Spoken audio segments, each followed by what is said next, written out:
Hello, hello, hello, hello! It's that time of the week again where we get together and we talk about all things guide adventure. What can spark our imaginations? What can lead us to creating amazing adventures? Well, today we continue our world building project based on the Kickstarter by a friend of mine, Marie. That Kickstarter was hugely successful, fully funded, but the late pledges are still open, so go check it out, links down below. What are we doing today? Well, the worksheet continues, and if you haven't watched last week's episode, I'd strongly suggest that you go and give it a look first, as it's going to be building on what we are doing today. Now, this is the worksheet from last week. It's all filled in. Look at that, all nice and beautiful.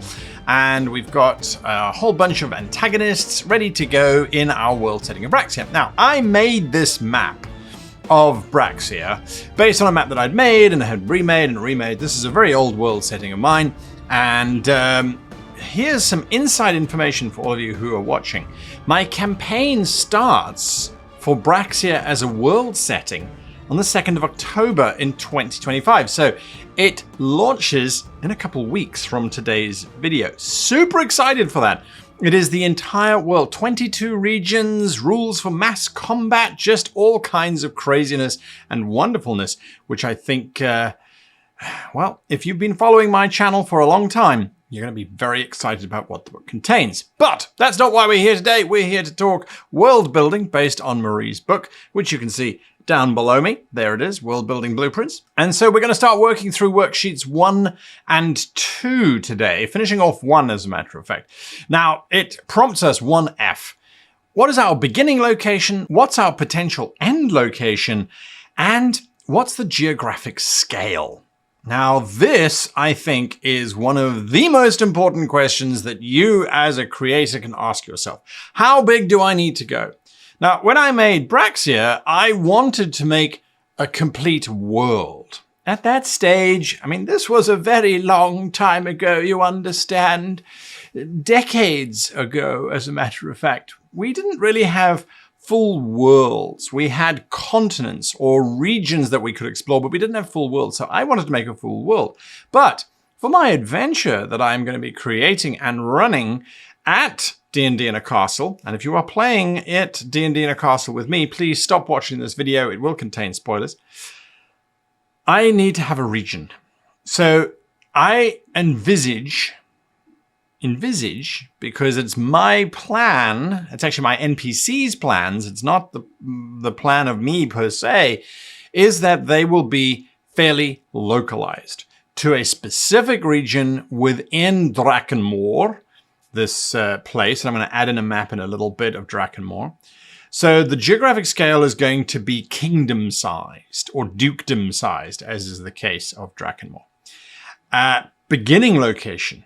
Well, the beginning location I know already, because I've already started thinking about how this story begins, and it begins with the PCs being selected to go and die at the hands of the vampires. That's how the story begins. The PCs are in a little village and they get selected. There's a lottery system that happens where the vampires control the territory, and then they, once a year, each village in the territory has to give up 1 or 2 or 3 or 5 individuals for the vampires to feast upon for that week. And the rest of the time, the village is kept safe by the vampires. No bandits, and when there are bandits, they hand those over to the vampires rather than their own people. It works really, really well for that community.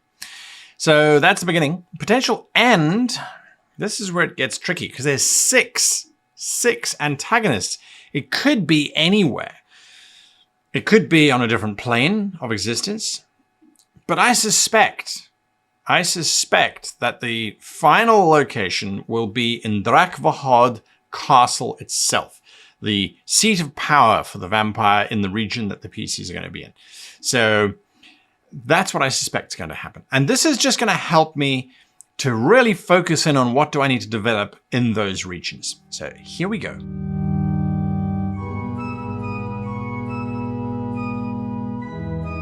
Right, so I filled in all of the bits and bobs there, and then I brought in a map of Drakenmoore itself. Now, this is a map that it has a bit of a weird layout because it's used in the app, the Braxia World Setting app, which you'll find in my Kickstarter. Anyway, that gives you an idea of the location, and you can see that there's this it's just dark. It's dark and it's miserable.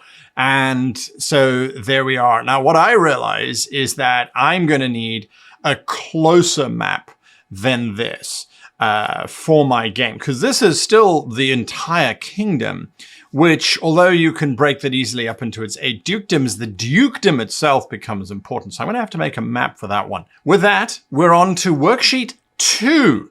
So much has already gone into this, and we're on to worksheet 2. Now, the purpose of magic. This is an interesting one because we're going to be using Dungeons & Dragons' magic system. And it has quite a few different magic systems. There's the arcane magic system, there's the divine magic system, there's the sort of natural world, psionics kind of space as well. But primarily it's the sense of arcane and divine space. Now, the vampires are going to be very much against divine magic. It couldn't hurt them. They don't want it. But at the same time, the vampires do not like undead. And the best thing to use against undead is divine magic. So that raises a question, at least with having to answer this very first question. Is magic a reflection on human society in your world? Is it allegorical or is it not? Is it a vehicle for personal growth? Does magic provide you with a way to explore philosophical and ethical questions in your world? Well, this is what I'm wrestling with right now at this very moment in time. Vampires are sentient, and if they're sentient, they would try to make use of everything that they possibly could. And being sentient doesn't mean that they are going to overlook a potential source of huge power. And that being the gods and divine magic. So what do we do with divine magic and vampires? Or any sentient undead for that matter? Where do they fit? Where do they sit on the divine scale? Have the divines just forsaken them? And sorry for you, but you're cursed. I mean, that's the traditional kind of approach to take. But I feel that if I was a crafty vampire and that I had lived for hundreds of years, I would work out a way to either start my own religion, or I would work out a way to convince one of the gods to let me worship them. We could go the route that certain despots have taken in the past, where religion is just banned. But I feel that once again, an old vampire would know the peasants need something to cling on to. Now, from my own experience living in a country that was segregated for so many years, religion was used as a tool. It was used as a method of justifying the entire thing, of saying, hey, yes, there's religion, and this book says that everyone's equal, but what it actually says is everybody's equal in their own space. And so segregation makes absolute sense. And that means that the nicest spaces go to those that are in favor, and the worst spaces goes to those that are not in favor. So I feel that magic would be used by the vampires as a means of enforcement, as a means of cultural control, but also as a means of justification. If you look at our own kings here in the UK, they were constantly seeking out ways of justifying their position. King James I commissioned an entire Bible to be written to enshrine the right of kings as rulers. So I think that that's the approach that we have to take here.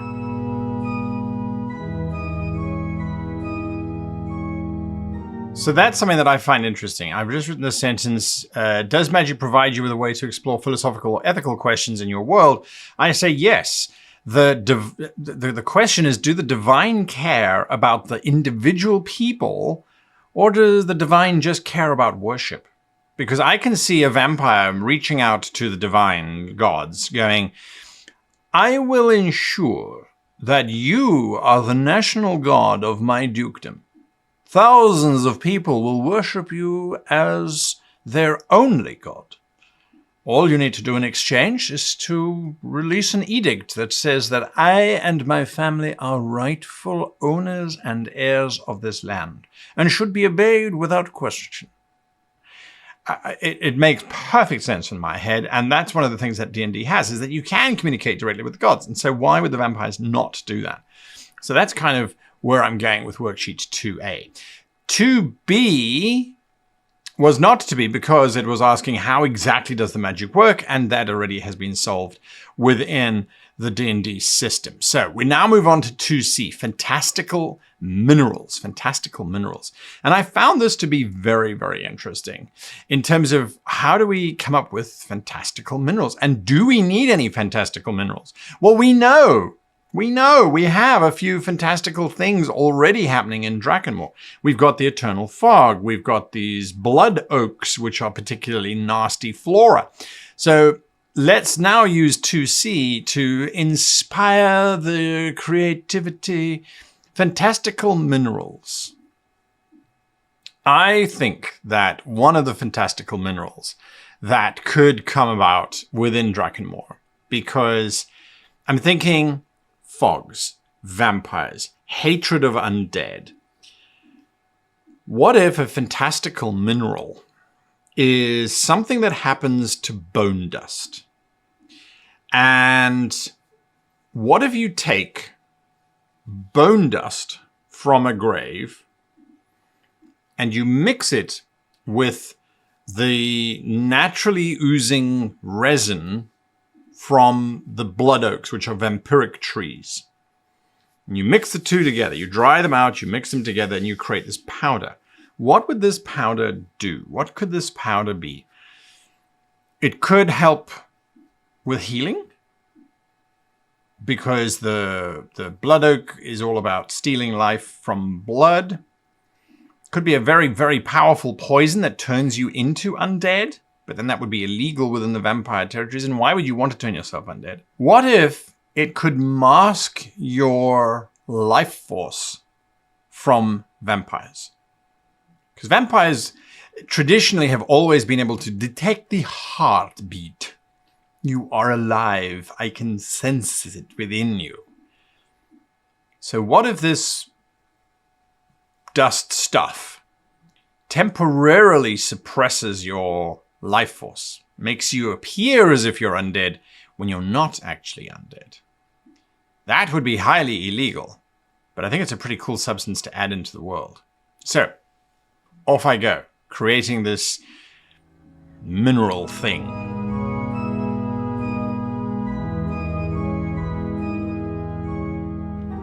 Wow, it's quite a meaty document when you start getting into it, and I love it. It really forces you to think about this stuff in ways that you hadn't necessarily thought about it before. Now, is this relevant? Is this something that's going to come up? Well, potentially. But I now know, as the creator, that I have in the back of my mind this little idea that there is a substance called fangbane. And that if my PCs need to get into a stronghold of undead or vampires, that they can take it. But the twist came in where it said, how does this integrate with the current magic system? Because I realized, well, hang on a moment. If this powder is going to make you seem like you're undead, why don't you just become undead? And so you gain all of the properties of the undead. I think that could be really, really fun because it creates this sort of moral dilemma. Do you take the powder, fangbane, and then become undead for 24 hours, or do you not? It also means that when you take it, there could be this wonderful sensation of how does your character die? How does your character feel that their death has happened? Because I think that's what undead would have as part of their psyche, their makeup. It would be, where were you born? Oh, I was born in this little town here in the middle of nowhere. How did you die? Oh, well, I fell off a bridge and drowned in a river. I feel like that would be the sort of starting point for most undead. Again, thanks to just this worksheet of saying, hey, let's talk about something. Let's talk about something cool. All right, I didn't know how many minerals I was going to need. So now we move on to 2D, which is particularly pertinent to D&D and to Drakenmoore in particular. Fantastical weather patterns. Yes, repeat this template as many times as you need. I don't. I need it just once. there is fog everywhere. Fog everywhere. Absolutely everywhere. And that requires me to go and just do a little bit of research as what's the difference between fog, mist, and sort of just dense cloud cover. What's the difference? And of course, for those of you sitting at home, the difference between fog and mist, now that I've just Googled it, but with the magic of editing, you don't see it. Fog, you can see up to 1,000 meters. That's 3,000 feet, give or take. Mist, you can see up to 2 kilometers, which is 6,000 feet, give or take. Or further. Fog is basically denser. And that's really the difference. They're both created by suspension of tiny water droplets in the air, which obscures and scatters the light. And so we end up with this bizarre kind of space of blankness. So we know it's going to be damp. We know that it's fog. It's not mist, because 1,000 meters or 3,000 feet, that's still a long distance. That's still a long distance. In Drakenmoore, I want it to be maybe 300 feet max. Anything beyond that is just ridiculous. So, well, anything beyond that, you kind of go, well, what's the point? What's the point? From a role-playing perspective, what's the point? Players and characters very seldom look into the far distance to get a sense of what's going on. There are occasions when that does happen, but generally speaking, everything happens in a very closed, contained space. So there we go. Right, I'm going to fill in this worksheet, and then I think we're going to be done for the day.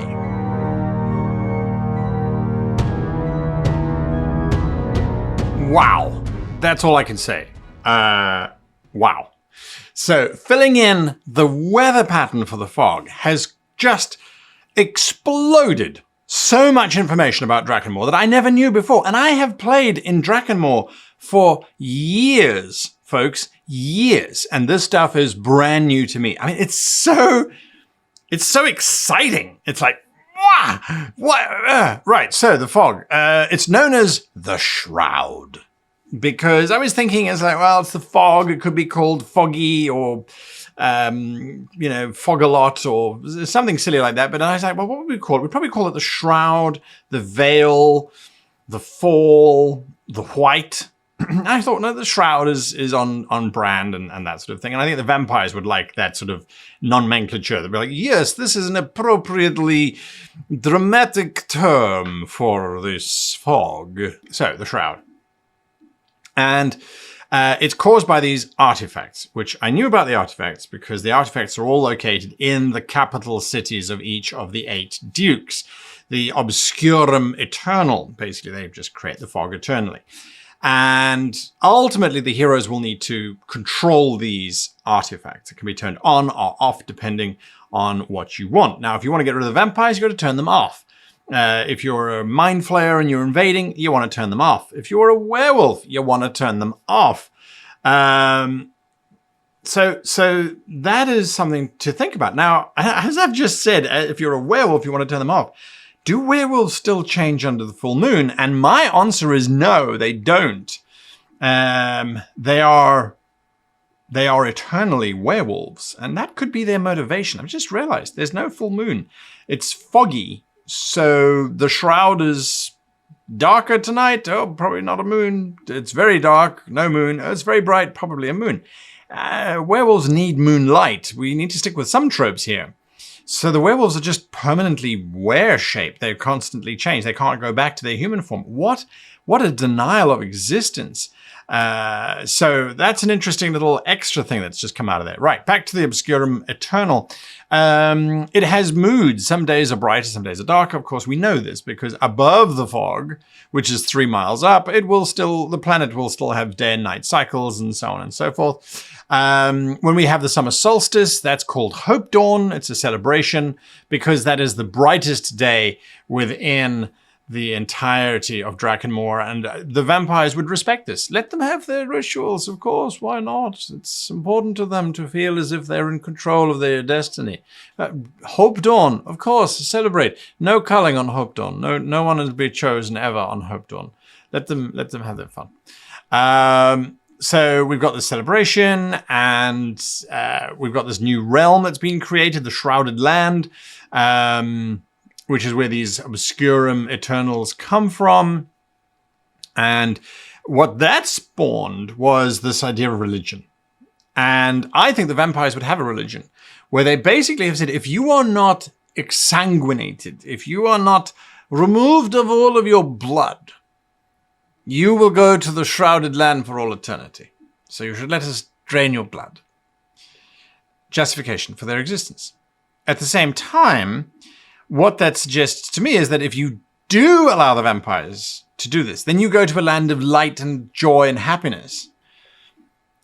Great. So that's the religion reinforcing the vampire's plight. And it also means that we now have a death right. When someone is close to death, what do our villagers do? If death is inevitable, the first thing they're going to do is they're going to pull out their knives and they are going to cut you.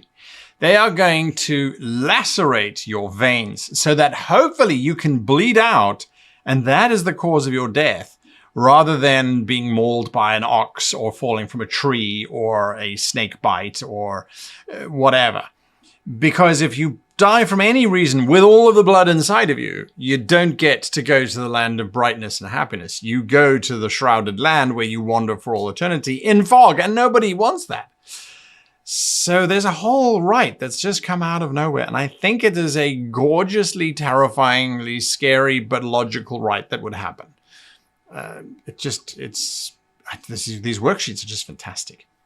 Right, so then there's some stuff about magic and how does magic work and why are you using this fog in the first place? Well, A, it solves a whole bunch of actual reasons for why vampires can wander around during the day and during the night. It solves a whole bunch of reasons why the werewolves want to get rid of it. It is the central MacGuffin of the entire thing. Who knew that fog would ever be the most important thing ever? Well, I guess Marie did, because she was like, well, here's a template for it. Use it, don't use it. And I'm so glad that I did. Next week, we're going to continue working on these worksheets. We're only on 2F. 2D. We've got 2E still to go. Fantastic locations. We can deep dive forever with this book. And you choose what you want to look at, what you don't want to look at. And it is what it is.